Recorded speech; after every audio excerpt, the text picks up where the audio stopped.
Are we ready to go? Let's go! Let's go! Welcome to our thing where we will talk about how to become a Square Enix character. Quick side note, we are not affiliated with Square Enix, but we'd love to. Nice. We are Team Sweden, who are supposed to compete this year. I'm Hannah, also known as Yumidun online. And I am Demu, also known as Birth by Sleep or Birth by Sleeping online. Plan is that we're gonna walk you through the whole thing, how to become a Square Enix character as we turn into the Square Enix characters. So we will be taking you through step by step and talking about some other frequently asked questions. Maybe if you want to start with how you pick your lenses for your eye shape. Well, I have quite big eyes. They're very big and round. So if I were to pick a smaller lens, I would look, they wouldn't work for, say, the characters that I usually do, which are cuter characters, either boys or girls. For girls, I would go for quite a big lens, and for boys, I would go for like a medium for my eye, which is still quite big if you have smaller eyes like Hannah. So like my normal lenses would be like kawaii lenses for Hannah. It would be almost like sclera lenses. Yes. But for more mature characters, I would try to pick like a smaller lens, I guess. Which you can see in this picture with Cloud versus Roxas, how eye size really changes the character. Because the Cloud photo is actually my real eyes, and for Roxas is like the medium size lens for my big eyes. So I go between 14.3 and 15. Yeah. And for me, I have quite small eyes, or I have smaller, and not very big and round. So I have to go for a lot smaller in the diameter, because if I have lenses that are 15, I will look extremely doll-like and kawaii. Here we have some green lenses, but they are very, very different in both diameter and in the design.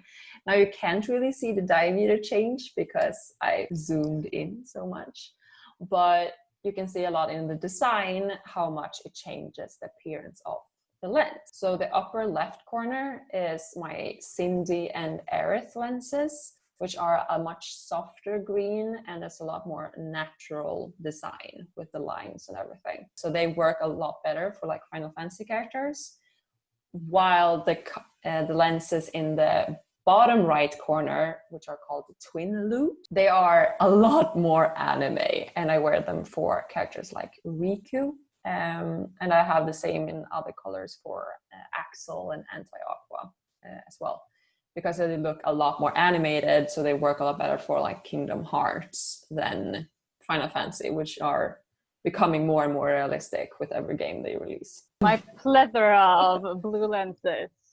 Yeah. But they are also very, very different. The bottom ones are the ones I use for Sora. So they are very, very blue, I guess, and very vibrant. Very vibrant, very anime, very like the style of Kingdom Hearts is very bright, very big, very extra, I suppose. Bottom right is Ice Floor, which I'll be using today in purple. Which is also they're more natural, but also very not natural at all, which works well for like characters like Emil, he's supposed to have natural eyes, but also he has like a magic thing in his eyes, so they'll look very magical. Yeah. If you look at the pattern of the lens, it almost looks like there's kind of like a fiery thing happening in the eye, which really helps out with characters that have eyes that really pop out. So yeah, with that said, should we put in the lenses? Yes. Exciting. We'll be back. Let's do a snap. Oh, a snap and go back. 1, 2. No. 1, 2. We back. It is makeup time. It is. I realized we haven't even said what characters we're doing. We just said that we were gonna make Square Enix characters. I think I mentioned I was making Emil, but maybe I just blacked But yes, out. I am making Emil from Near Replicant / Gestalt. Woo! And I'm making Kaine from the same game. The Butt Lady and the Skeleton Boy. Yes. But you're starting with foundation. I'm starting on primer. Welp. Primer is a good place to start if I had one. I don't have primer, so I'm sorry. Okay. Well, we are doing foundation. Yes. We have written some frequently asked questions we get that we thought we'd answer. Mm-hmm. So the first question we have written that we get asked a lot is, I want to cosplay. Where do I start? Yes. Where do you start, Hannah? I start with researching and using Google and YouTube. We love her. We love some Google and YouTube. You can even find some tutorials or some guides. Nowadays, people release patterns on Etsy for whole cosplays. So just go on Google, do a little Googling, and maybe you'll find some nice tutorials or content or stuff. So that's what I would do first. For me, I think I would search for the character and then I would sketch up the entire costume. So first I would draw the character and then I would draw each piece of clothing. So I would pick apart the costume as best as I could, and then I would the one things I didn't like know how to make, I would research those first. Yeah. So you tackle the hard parts first, for me at least, because the hard parts is always the things that take the most time. My concealer is almost out, so it's gonna be a light cover today. Are you already on concealer? Yes. Welp. I'm getting there too. Yeah, my concealer isn't very high coverage. Thankfully, Kaina has been through some stuff, so I feel like Kaina would probably sport some eye bags. And I can get away with it. So I think I can get away with it. Yes. That's why I love being Noctis, because you can just look dead. Like I usually do. Yeah. Like I can rock my regular eye bags and people will be like, oh wow, cool makeup. And I'd be like, well, if it only were makeup. You're so much quicker than me. I'm sorry. No, it's good. It's good. It should be. It's good. It keeps me motivated to move quickly. Did we have another frequently asked question maybe? I can check. How do I get that Square Enix silhouette? Big zippers. Yes, big zippers. Especially... Big everything. Yes, big everything. One thing that needs to be big, don't take that out of context, please, is your shoes. Please buy big shoes. And I'm not only talking Kingdom Hearts, people. I'm talking like everything, especially if you want to get that crossplay silhouette. So whenever I cosplay guys, I buy shoes 5 times my size. Big shoes and then getting some shoulder pads will really help you get that man silhouettes, which I usually have to fake. Overall, silhouettes really do play a big part, especially in characters like Kingdom Hearts, which are obviously very cartoony. So if you have Sora, try to get that silhouette pant. It will help you out a lot. Once again help if you sketch everything up. Yeah. Because then you will realize if you draw the shoes smaller, it'll not look like a character anymore. Yeah. I remember when I worked in Mars 1 Sora, and we did rehearsals without the shoes before I actually made the shoes. And everyone kept saying, something looks wrong, something looks weird. And then as soon as I put on the shoes, everything looked right. Yeah. So the silhouette really helps. And if you get like the right size for everything will just come together. Yeah. I realized that I'm wearing all black and my powder is getting everywhere. A mood. Is that, where did you get something? People tend to ask us quite a lot. Where did you get that wig? Where did you get that jacket? Where did you get those shoes? Where did you get that? In the end, things are either bought or made, if you're gonna take it by big strokes. Yes. Bought things can be really good and really nice lifesavers of just not having to waste a lot of time. on making stuff when there's good stuff out there to be bought. And most of the time you can modify stuff that you buy. So for example, if you're going to make a cloud top, like his ribs tank top, you can probably just buy a big ribbed sweater and cut off them sleeves, hem that armhole, and then you're done. I'd say if it's not for a competition, you can prioritize which costumes doesn't look good for buying, and then focus on those for making. Or if there's a specific character you want like exactly this way, then focus on that character for making. Some games have a lot better costumes to buy out there because they're more popular or easier to make. There's some games like Kingdom Hearts that there's not a lot of good stuff out there to buy, like Final Fantasy. It's also hard to make. Yeah, because there's a lot of just pleather and armor, and that's not too easy to make and sell. So usually we have to make Kingdom Hearts cosplays from scratch, but Final Fantasy VII costumes are usually pretty good to just buy off the rack. So maybe buy a Final Fantasy VII costume so you can spend the time to make your Kingdom Hearts costume. Or try to thrift something together if you're able to. We try to buy our shoes from thrift stores, usually, just to save money. And it's better for the environment. It's better for the environment and your wallet. It's a win-win situation. Are you on Contour? I'm already on to Contour, yes.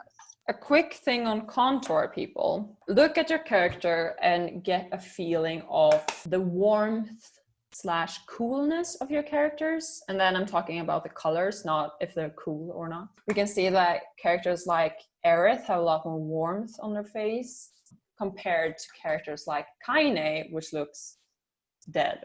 They're a lot more grayish. They don't have that warmth. It's the same thing with Noctis. He used a cooler brown tone, maybe for those kind of characters, and then a warmer, more orangey based contour for the characters that need maybe a little cooler tone. It can really help with the feeling. For like Nier, for example, it's a very muted game. There's no colors that are very like bright and out there. So it does help with the feeling of the character of the game and everything with the media to have cool muted tones. There's a lot of tutorials out there as well on how to change your face shape with contour. So we can talk about contour for hours, but we're not gonna. Have you done any highlighter? No, I'm about to take off the powder. For highlighter, it's good to keep in mind if you want shimmery, like more glittery and shimmery, or if you want something more matte, just to shape your face. It fits characters a bit differently. So maybe Aerith or Tifa could get a little shimmer, a little cute shimmer, but I would not use shimmer for a character like Cloud, maybe. But I would use shimmer on like Axel, because he's a bit more extreme and weird.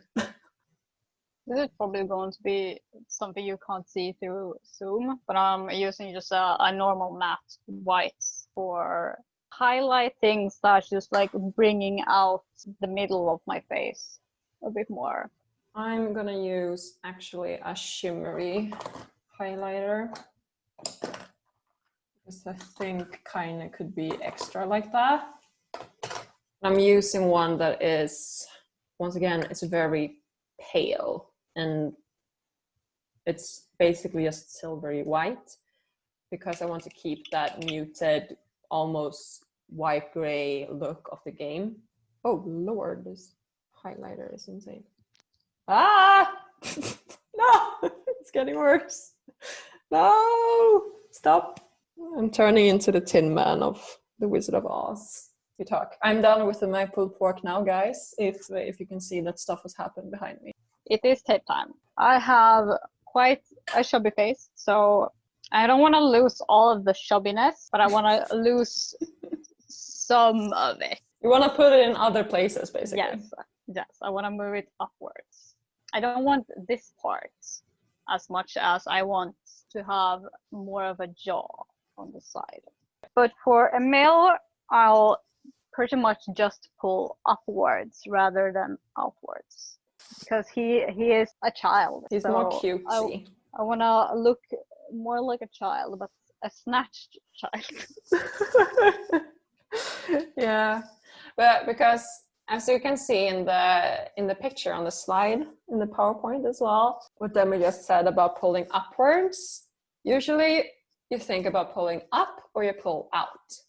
Pulling up helps a lot more with making cute and just slimming it up while still keeping like basically just moving the chub, as you said, rather than making a more snatched, like that typical Bishop face, which we usually do for characters like Reno, or I do for Axel too, to get that face, Prompto, Noctis, because it does help a lot. I will actually do the same for Kaine today because she has more of that look rather than the more cutesy look, because it helps with the sharp face that the characters have, and it helps with the eye shape as well. Because do you pull up tape in the forehead for Emil? Yes. Yes. Or I will try. You will try. Because that also helps with the eyebrow shape as well. So for me, I pull often out and a little bit of up for helping my eyebrow shape, but also because I have a little bit of a hooded eye, it helps me lose the flabs I have going on here. So because my characters don't have that. So if I pull out and up, it will eventually help to get rid of those, which really helps with the look. And I sometimes pull my face as well to get rid of, I have quite a lot of my chub lay here and like here, which helps with the soft looking characters. And like I basically don't have to use as much tape for characters like Tifa, Rapunzel, Aerith, like soft female characters. I don't use tape for those that much nowadays, but it does help to pull them away, that flub away when I do male characters, because it tends to make me look more feminine. Also for more like innocent looking characters, it helps to make them look innocent by making them look sad. Yeah, that so as well. If you pull right here, it will give you the shape you would make normally when you would have sad eyes or sad eyebrows without having to squish your face around. So that's, I wouldn't need like to move my eyebrows, but it will make my eyes just a slightly different shape to look more like I'm sad. I am going to move on to eyebrows. Yeah. I think last time I used Anastasia Beverly Hills in taupe, but I don't have that anymore. Oh. But I have this one, so we will see if it does the same thing, or I'll have to add eyeshadow, I think. Yeah, I do a combo of eyebrow pencils and eyeshadow for gray eyes, or gray eyebrows rather. But if I have eyebrow pencil, like my natural eyebrow color on the outer part of my eyebrow, where I don't have as much hair, it does help with making the gray eyeshadow look more uniform across the entire eyebrow. So I basically use the brown to make it look more uniform, like in the same brown everywhere, and then I put gray on top. It's a stupid way and you should just cover your eyebrows, but I'm lazy and I don't want to do that. So that's my mood. Those lovely Square Enix eyebrows. Yeah, exactly. So they tend to be quite pointy, a lot thicker in the middle or like in the front usually. And you can also see a lot in if you compare like Final Fantasy eyebrows once again to Kingdom Hearts, the Kingdom Hearts looks a lot more animated and cartoony. So you can probably like exaggerate and make them more sharp for Kingdom Hearts versus Final Fantasy. like now in Final Fantasy, Tifa is supposed to like not have eyebrow makeup. She just like has a lot of eyebrow hairs. So for Tifa, I actually do a lot of makeup in my eyebrows, but I also draw in like fake hair to like sell that more natural look. Rather for Aqua, there's just a block of blue because it suits Kingdom Hearts better to be that blocky with your eyebrows. It just doesn't do the same for Final Fantasy. You can see that in this one, which is how we translate the eyebrows into our real faces. So in the like the bottom right corner, you can see Tifa, where I have drawn in a lot of hairs to make them look fuller and get that like dark brow without having to paint too much and make it look too makeupy. While Aqua and Axel just look like blocks of color. Something that usually changes with Square Enix characters is that usually they go upwards if they're not sad characters like 9S and like Emil, where she has like more straight and sad of an eyebrow, and Luna Freya a little bit as well. But what you can look at to make it more like unique to the characters, usually where it changes is the tail of the eyebrow. So for Axel, he doesn't really have one. It just never really goes down, it just goes up and then it disappears. And that's usually what changes about the characters. Like now for Kaine versus Riku, Riku has, it goes up and then it goes horizontally just a tiny bit and that's it. But for Kaine, it goes in the exact same shape, but then it goes down a little bit, more like a natural, real eyebrow. So that the tail shape can really help to extinguish how the eyebrow is supposed to look. And in the end, the tail really does change the look of your eyebrow. What's nice now with the tape as well is that my tails, like my eyebrow tails, basically, they point a lot more upwards now, which is really nice because that way I don't have to shave my eyebrows off or cover them with glue, because the shape changes with the tape. That way I don't have to cover them up as much or get rid of as much, which is really nice because I'm not a fan of shaving them off. I did shave them off like a couple of weeks ago and they're still not back, so I'm panicking a bit. And that's why we like tape, guys. Well, we have maybe cousins, not sisters. Well, mine aren't even related, but I'm hoping to change that when I carve them out. But sister from another mister. Yeah, my lenses are acting up after cutting onions. Maybe this is why Ignis doesn't wear lenses. Okay, should we go ahead and answer the next frequently asked question while I carve out my eyebrows, which is basically just putting concealer around your eyebrow to make them look a little bit more sharp. But that sounds like a good idea. Yes, because that's what I've been doing this entire time. So yeah, it really does help to carve out the eyebrow, especially if you've had eyeshadow on them, because the eyeshadow can become a bit messy. But the frequently asked question, which is a pretty big one, which is why I thought maybe we should take this up, and it can be now during the eyebrow section and then maybe like bleed into the eyeshadows section, is how to get that Squenix wig, which is a pretty big one. It's a big one and a fun one. Yeah. So obviously Square Enix characters tend to have quite iconic hairstyles, which can be a blessing and a curse.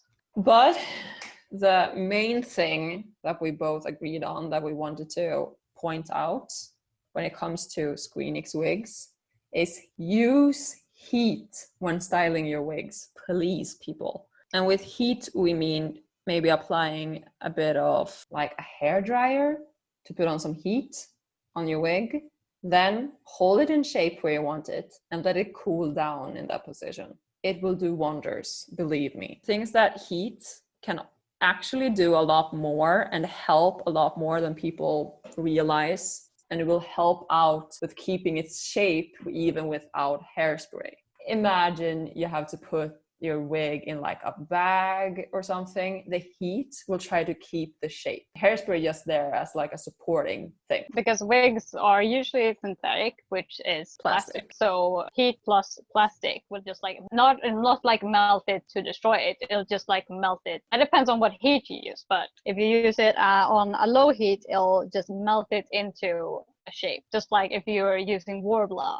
And that can be really, really helpful in a lot of different ways, but it's especially helpful if you have wigs that has to be stored in a bag or in a box or something, because that way you can hopefully ensure that they look a lot more like they should look when you take them out of the bag.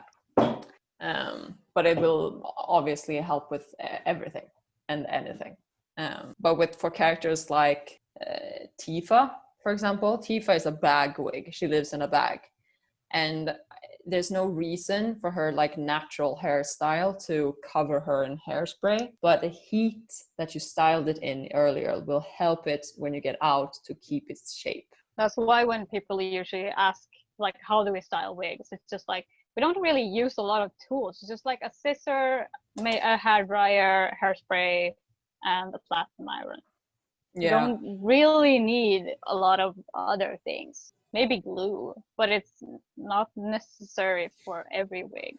And that's actually about it. And applying heat, you can either do with a hairdryer or a flattening iron, like Demu said. That's quite nice if you don't want to like blow the hair away. And you need a lot of heat as well, because a flattening iron becomes hotter than a blow dryer. Or, as I learned now from the cool drag queens on YouTube, a steamer also helps. If you have like curls and you want to do a curly wig, you can just put them up in like curls, and then you can apply steam with a steamer that you use for like suits and stuff. The different tools have their different place, but in the end, it all just is a matter of heat. But outside of hairspray, we've started dabbling in glue as well. You are a bit more experienced in the glue front than I am. I love glue. I appreciate glue. I'm still trying to like get there with it, but it does do its job. But it's a lot scarier to work with, obviously, as compared to a more permanent. Yeah, exactly. So obviously, if you're a scaredy cat and you've just started with wigs, then maybe wait a little with the glue. Keep yourself to hairspray, which you can like rearrange. But whenever you feel like confident enough, glue can really help to keep your styling where you need to have it, and you can apply hair where you need to have it.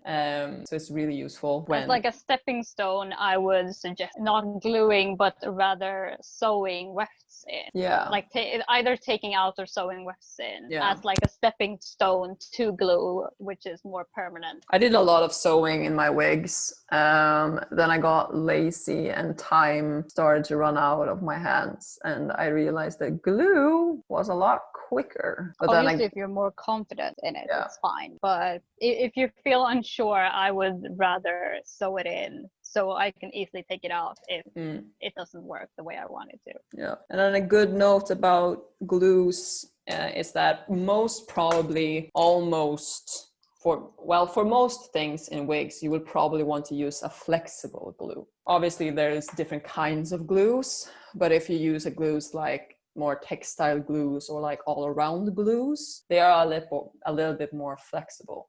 But get some glue and do little tests, because once again, it's permanent, so you maybe don't want to put it in your wig without knowing what it will do. I think I'm finally done with my eyebrows, thank God. Same. I'm starting with eyes. Yeah, I will do that as well. My eyes will be taking forever. Compared to mine, it will take 5 seconds, because most of the Square Enix boys only have shades of brown. Yeah. Kaine is actually like the only Square Enix character I cosplay where she like clearly has makeup on. So she has like dark smoky eyeliner, and there's no other characters that I cosplay that have that. And I'm not really used to doing that. So that's why it will take a little bit longer. But that's why we strategically started talking about wigs now. A big topic. A big topic. And then when it also comes to wigs, I feel like one thing that we don't talk enough about is like the weft part.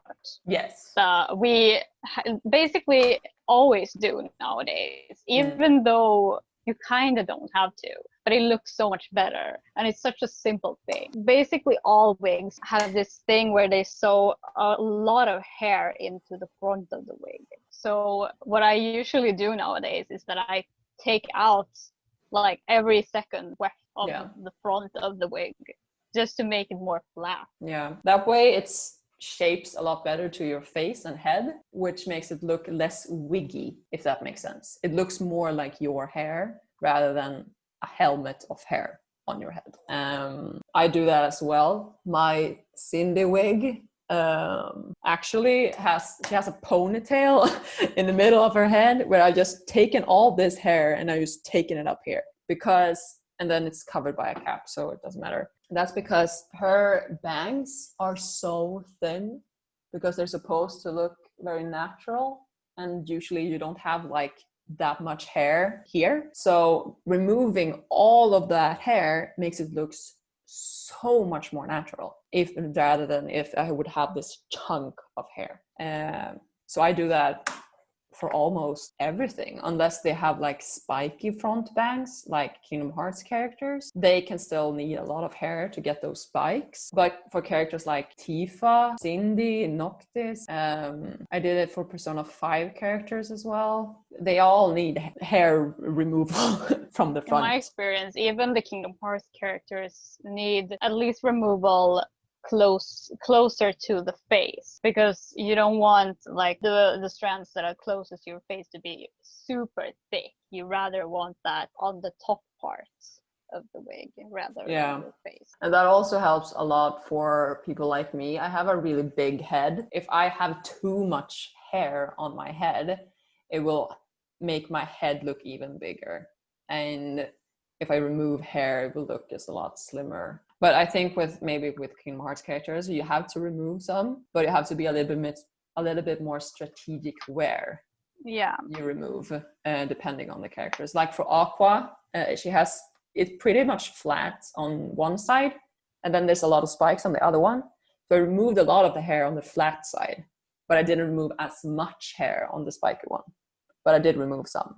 Kingdom Hearts character especially, that's also one of the things that I usually sit down and just like sketch out, because it helps me a lot to once again just like pick apart, because Kingdom Hearts characters you can usually like section up everything. It's like, okay, now we're looking at the parts that's right here, now we're looking at the parts that's right here, we're looking at the parts that's right here.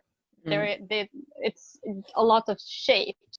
So for me, it would help me just like draw it out and pick it apart. And that can really help when you style the wig. Like it doesn't feel as overwhelming if you take like a section at a time. Working with gray eyeshadow is not something I'm used to, I'm realizing.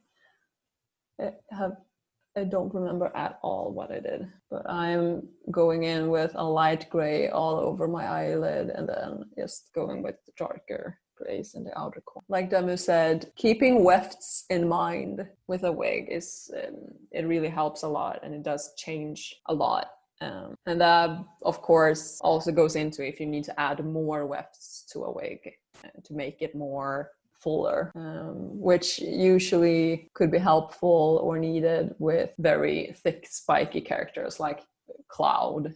Probably needs some more hair with his big spike, maybe, or pretty much all the spiky hair characters usually need hair removed, hair replaced, that sort of thing. So for like Riku, who has just a lot of spikes going on in the back but not a lot in the front, I could move hair from the front and move them to the back because I needed more hair in the back. Something to keep in mind then with the thinning of the wig is that it could be helpful to just remove the wefts and not just cut it off, because that way you have wefts to put in places where you need to thicken it up a bit, which could be helpful. Maybe sometimes you have to just like thin it and cut it, but most times I would recommend just removing the whole weft rather than chopping, because that way you have hair to play around with in other spots and places. Also, the wefts are usually layered on top of each other, which adds on more height.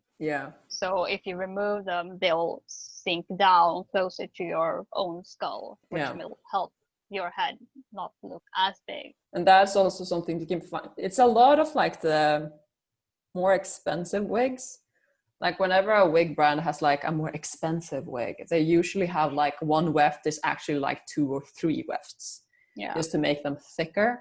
So rather than them being more rows, the rows are just thicker, and that does make the wig look more helmety because it gets so thick. So like Demu said, then maybe you don't have to remove all of them. Maybe you can just remove like 1 or 2 of them, because that will also just help a lot with the look of it. I think with Noctis, I almost also removed like half of the weft too, because he also has so much hair in his face. So if I would have that much hair and just have it all in my face, I would not be able to see anything. So if I thin it out to look more like natural, it will help me with actually being able to see through them, and for people to see my eyes through the wig as well. I think I'm ready to move on to eyeliner. I am definitely not. I have... It was a quick one. Yeah. Kindness eye makeup is a lot. But another thing with wigs we can talk about is, which is also very relevant for Kingdom Hearts and Square Enix and Final Fantasy and all that kind of yes, is how to store and transport the wigs. Because obviously Square Enix characters a lot more of the time have a lot weirder shapes to them. So it's a little bit more frightening to maybe just store them all in bags. But then how do you store your wigs and transport? I usually, since I mostly cosplay Kingdom Hearts, and my wigs are usually very extravagant and big, I usually can't store them in bags. I try to with the ones that I can, but most of my wigs have to sit on like a wig head, like permanently. So I store them on shelf with wig head. I usually try to dust them off when I clean like once a week, because else they will get very dusty. But for moving them around to different places, it depends on where I'm going. If I'm just going like somewhere in Sweden, I'll just hold the wig head when I'm traveling. But for if I was going overseas, I would, if I was being just one spiky wig, I would basically take the wig head and then I would tape it down to the bottom of carry-on bag. Yeah, we've done this when we went to Japan. So in the standing position of the carry-on, we just tape on the wig head of the bottom, and then the fly people look at us very weirdly. I got stopped at the bag check once because they wanted to see what was in my bag, and it was just like a severed head. That way also you have control of your wigs rather than in a check-in they just throw around your bag. But I store my wigs in both bags, heads, and boxes. So wigs that I don't want to have in bags, but they are kind of flat on like these sides, I put them in boxes. So like I'll put them like this. Like Aerith is one of them, so she can lay on the side, but I don't want to crush her with a bag. So that's one way. And then I have bags for some wigs because I don't have that much storage. Sadly, I live in a small Stockholm student apartment. And then with my wig head, I have plastic bags over the wig. So like very thin, lightweight plastic bags. I put them over the wig to protect them from dust because they're in my storage room, which is very dusty. So that way I can at least save them from a little bit of dust. And yeah, I transport them the same way Demu do. So when we go overseas, it's the carry-on.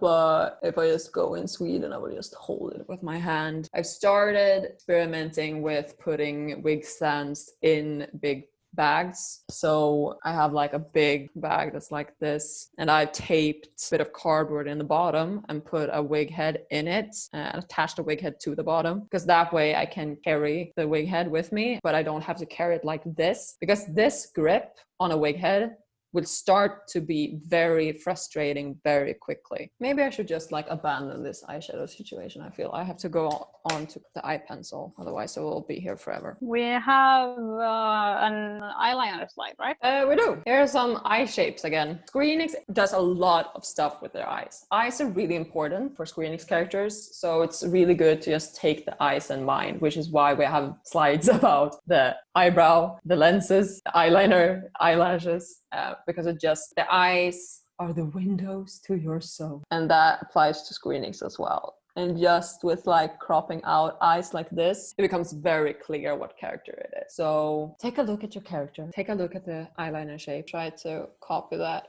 to your face. Obviously, you can't always do the exact same thing for the character, Yeah. because people have very different faces sometimes from these characters. I don't know what you mean. Are you not a real life Square Enix character? Oh, well, And something to keep in mind with eyeliner is the eyeliner will drastically change from Final Fantasy to Kingdom Hearts. Like a lot.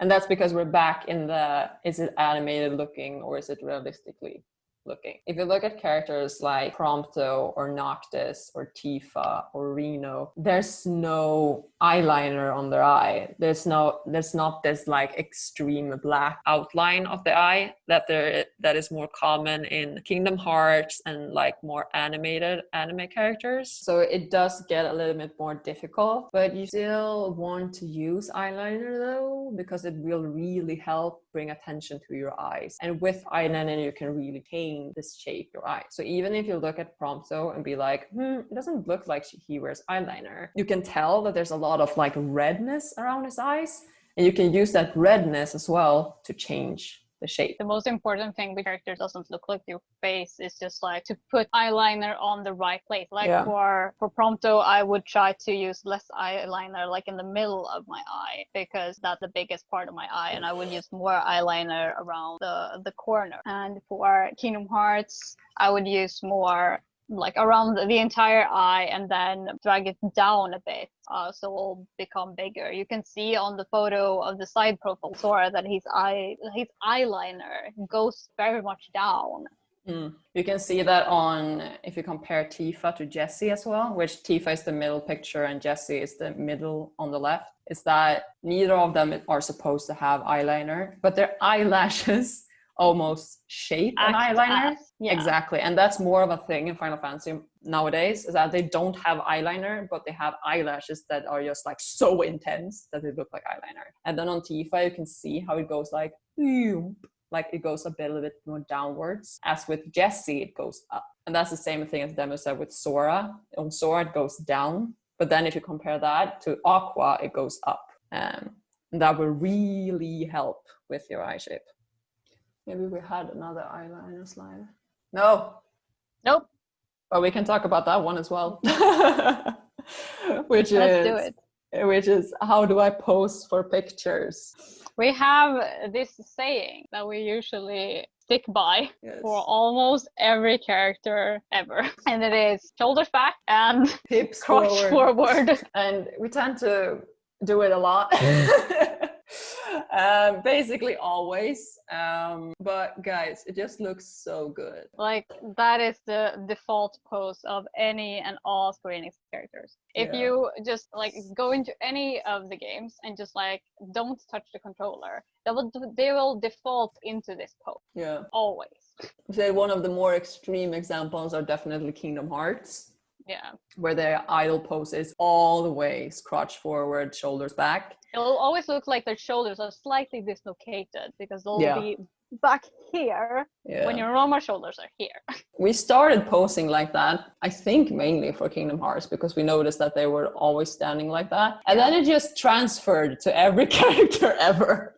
But the thing is that it looks so good though. And it helps the silhouette so much.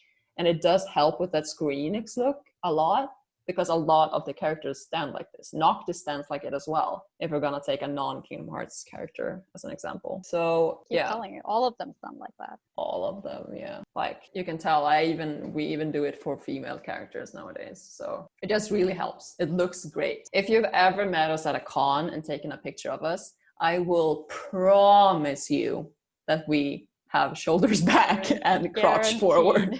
It's so sad when we see like pictures like after Tokyo Game Show and they all look exactly the same, because we just take shoulders back, crotch forward on every picture. But it looks good. So you don't have to worry. You look good on every picture, so that's fine. That's fine. The thing with the last picture, here's a beautiful picture of us when we were in an opening ceremony for Narcon. Like a skit, basically. Yeah, it was a skit when we were supposed to be demon boys. This picture will represent that overacting is good acting, at least for cosplay and photo shoots. You will want to exaggerate what you're doing, because I promise you, it will not look as chaotic in the camera as you think it will. It will feel insane while you do it. Because it's the only character I'll argue that you can have your shoulders more forward than backward. Yeah. This is more cool, more manly, or just like cooler. I suppose. When we were going through, cute girls will just like want to crawl into a ball rather. Yeah. When I was looking through our pictures for this slideshow, I realized that the only character that I've never done this like our traditional pose for is actually Aerith, because Aerith is very pure and very, very just like soft and girly. It doesn't really make much sense to pose like this for her. Here's your I'm gonna slide. fix it, I swear. Here's your slide that you. Oh yeah, one more posing thing. This is an important one. It's the Illuminati triangle. Yes. You basically get this by doing the like shoulders back, crotch forward. But it's good to think about the triangle shape. This is like a real photography thing. Like you want to draw triangles in all your poses, pretty much. And you can see that since I put Illuminati triangles on all the photos. Like you can see a bunch of triangles everywhere. So just think about creating space between yourself and your body. It helps again with the silhouette. It will keep the silhouette of the character, like especially with characters like Reno, to be Axel, the characters that wear all black. If I don't separate my arms from my body, I would just look like a blob of black. So triangles really help, and it also just helps with making the picture look more interesting. You don't wanna, you usually don't wanna do this. Yeah, like nothing is interesting. Just if you stood like that and put your hands on your hips, you'd have two triangles. Yes. All of a sudden, so much better. Then separate your legs a little as well. You get a third triangle. A fun fact is that when we did this makeup last, which is now soon a year ago, big panic. Chaos. I realized yesterday was 10 days until it has been a full year. Oh no. Yeah, so it's almost exactly 1 year ago that we did this makeup, and it took us 4 hours. I remember we had quite a good time, but then we looked at what the time actually was, and we were like, whoa, we've been here for 4 hours. Obviously, it was probably because we had such a chill, fun moment. We were just chatting and sitting and chilling and doing makeup, probably why it took so long, but it was a lot of fun. And I think we needed it because we were very nervous for the competition. So I think it's worth it, just taking a fun little makeup moment, chatting and chilling, and to having a good time before it all went down. Crazy. We want to have a good time. It was an interesting time. It was a very I feel like that entire day was just weird. Yeah, 100%. It was a lot because we had a really good time, which like it shouldn't be surprisingly enough. Surprising. Had fun. It was so weird, but and that maybe sounds really bad, that aren't you always supposed to have fun? And that is the case, but with competitions you just get nervous and you get a little extra shaky. Even though it's not a competition, it can be like, oh, you're supposed to go on stage, you're supposed to meet people who expect certain things from you, and it's just like the pressure just adds on top of everything. Usually a little nervous is fine. Little nervous is fine, it just shouldn't be too much. And we were nervous still, but we had a lot more fun. We were a lot more confident than we were the previous year, I believe. At least I was. I somehow felt more at home in the situation. Yeah, after because the first year we competed was very new for me, because I've been on stage a lot and involved with competitions, but it was my first time actually being a contender. So I didn't know what to expect from the prejudging. Like the only thing I felt like this is safe for me, this is safe territory, was being on the actual stage. But the prejudging wrecked me. I was so nervous. The But prejudging. the second time around, I was more confident because I knew what sort of thing to expect, and I knew like what to do more. And that was really good from like one point of view, because then we had competed together once. So we knew what to expect from each other, and we knew what to expect from the competition, because we learned so much from the first run that we could take into consideration. The first prejudging from the first run, it was awful. It was. It really was. It was a mess, and we had no idea what to say, and we were just rambling, and we went out of time. And because you have 15 minutes basically to explain everything you're wearing and how it was made and your performance. Somehow time just ran away, and it was not good. Second run was fine, but it was also like we were almost too prepared. We had written a script on what to say about everything so that we wouldn't run out of time again. And because we were really scared about running out of time. That was like the main thing that we were scared about. Let's just say we did not run out of time. We maybe talked a little too quickly. I didn't.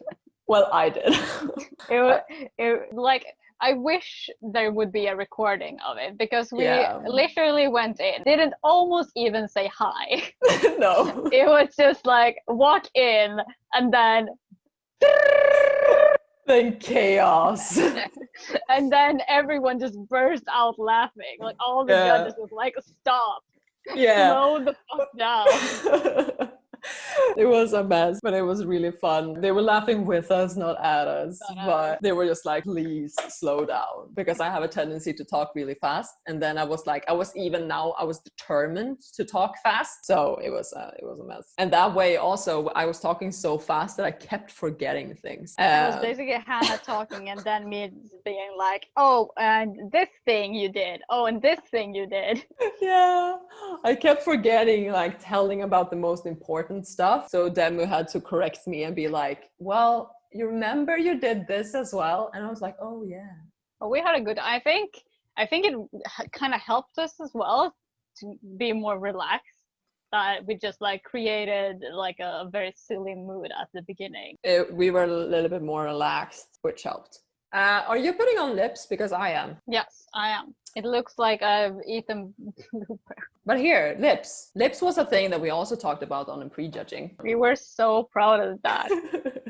We still are, I feel like. Yeah, we're a little too proud. Like, ooh, look at us. Pretty much, before when we decided on makeup, because all the characters have pretty much a similar color scheme, and they always use in the game. And they always use pretty much the same color palette for the face, even though they use it different ways. So pretty much all the characters have the same lip color, but they use it in different ways for each character to give them whatever look they're supposed to have. Yeah. So we decided that we would at least have matching lip colors. Yeah.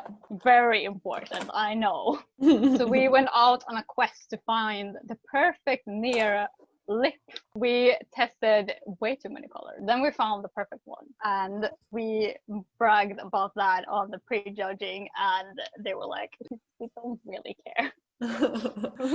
But we have matching lips. But it really does help with games such as Nier that has such an iconic color theme. It does help with us looking like we're from the same world, but we apply it a little bit differently, because I can get a little bit more of a sharp feminine lip, and Demu can do a little bit more of a gradient lip.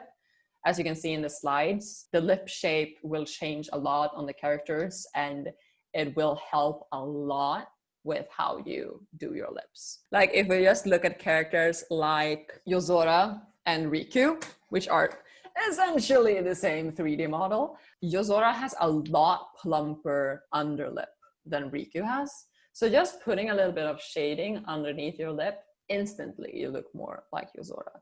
Another lip thing which can be quite helpful, at least in my opinion, especially with the boys, is to draw your mouth corners a little bit more outwards. Elongate them. Yeah, elongate them. For somehow it just helps a lot. I do that with all my male characters, and instantly it looks better. I don't know why that is, but when my lips are shorter, like more squinted together, they look more feminine and cute somehow. So that's a good little tip. I need lip gloss and eyelashes, and I think I'm done. How are you doing on that front? I'm doing lips now. Ooh, that shine. Love that. But then maybe we should go on to the eyelashes thing then. Yes. Which is I already put on mine. So oh, okay. Welp. We can I talk was about too it. fast. No, it's fine. It's fine. I'm the slow one.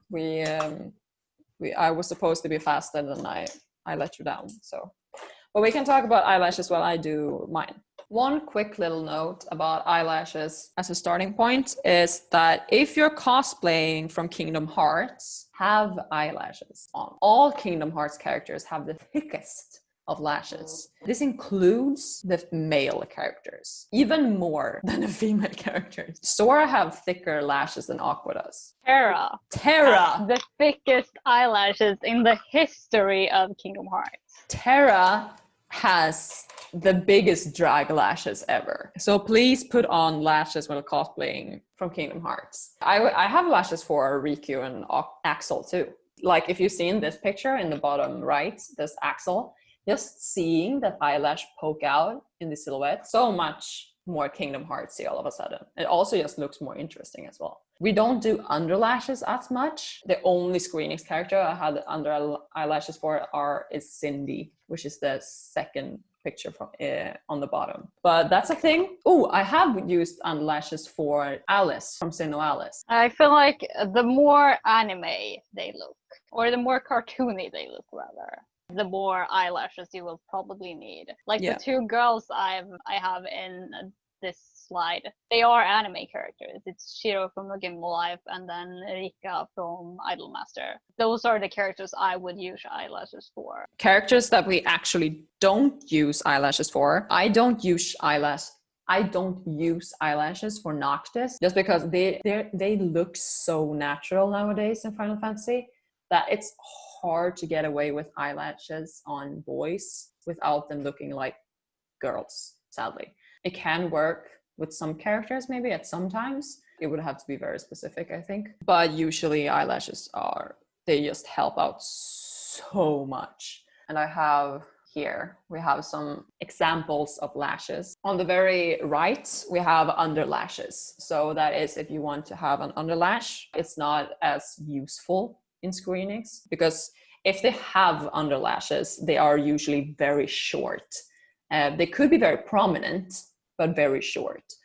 If you look at characters, once again, very recent Final Fantasy games, they all have underlashes, but they are super short and they are super intense. So they almost looks like eyeliner instead. Then Demu's fave lashes are in the middle. The bottom ones in the middle are the ones I have on now. Yeah. They are thicker, but they are shorter. So they give more of prominence to your eye, but still don't look girly. So I've started to use them. They are very nice. They are very good. I use them for 9S and Emil right now. So I started to use them a lot as well. Better for Nier. The top ones in the middle are the Kingdom Hearts ones I use. And the middle one I use for different characters. I can't remember which ones right now, but I use them. And they are very similar to the top ones.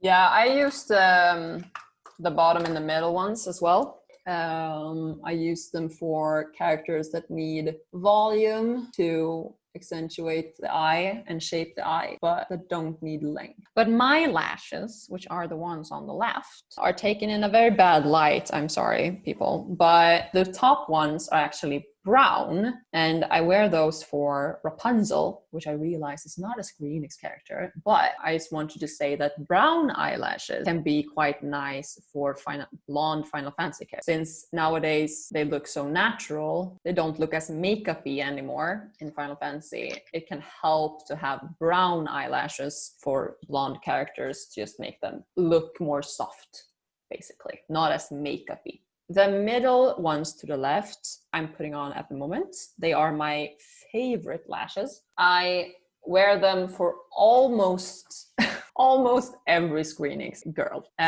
because they just fit so lovely. And then there are the bottom ones, which are a lot longer on the outside than on the inside, which helps with making the eye look more sharp and cat-like. And I wear those for Riku and Axel.